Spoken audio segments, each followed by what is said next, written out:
నమస్తే అండి అందరికీ. నేను మీ రేణుక. ఇప్పుడు మనం వెజ్ పల్వా చేసుకుందామండి.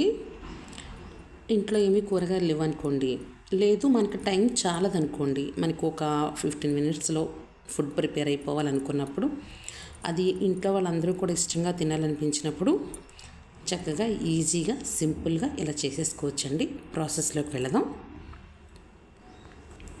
ముందుగా స్టవ్ వెలిగించి కుక్కర్ పెట్టుకోవాలండి. దానిలో తగినంత ఆయిల్, ఎక్కువ కూడా అక్కర్లేదండి, 2-3 స్పూన్ల ఆయిల్ సరిపోతుంది.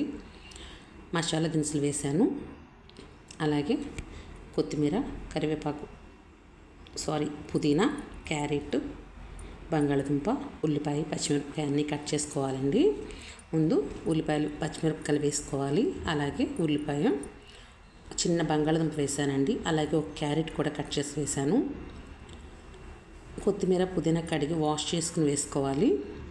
ఇవన్నీ ఒకసారి కలిపేసుకోవాలండి.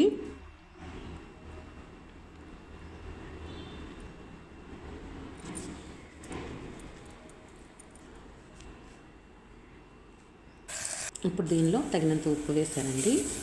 అల్లం వెల్లుల్లి పేస్ట్ దంచి వేసుకున్నాను. ఒకసారి కలుపుకోవాలి అడగకుండా. అలాగే 3 టమోటాస్ కూడా కట్ చేసి వేసానండి.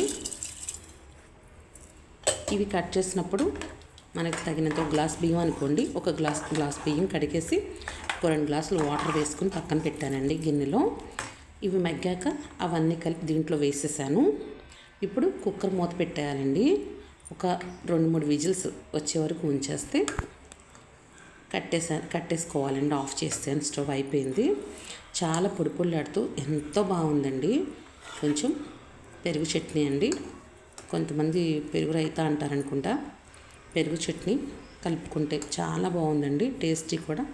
టేస్టీగా ఎక్సలెంట్గా ఉంది. టేస్ట్ నిజంగా అంత బాగుందండి. చాలా తొందరగా అయిపోయింది. ఎక్కడికన్నా వెళ్ళాలన్నా, ఇలా బాక్స్ పెట్టాలన్నా, టైం సరిపోకపోయినా ఇలా చేయండి, చాలా బాగుందండి. ఒకసారి మీరు కూడా చేసి ట్రై చేయండి. నచ్చితే సబ్స్క్రైబ్ చేయండి. నచ్చుతుంది అని అనుకుంటున్నాను. ఉంటానండి.